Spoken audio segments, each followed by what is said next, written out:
Hello guys, so for today's video, so dito po tayo ngayon guys sa clinic ng LTO at meron po tayong dalawang split type inverter na for general cleaning.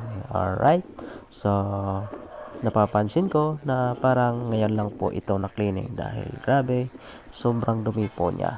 Alright, ayan, so kung mapapansin nyo guys, so binaklas po muna namin siya at nagse-set up para mas maganda yung pag-cleaning namin at walang gaanong parts na pwedeng mabasa dahil ang mga inverter sa pagkakalam ng mga karamihan ay medyo masilan po ito. Ayan, so hindi po siya basta-basta yung pag-cleaning, merong mga parts na kailangan po nating ingatan.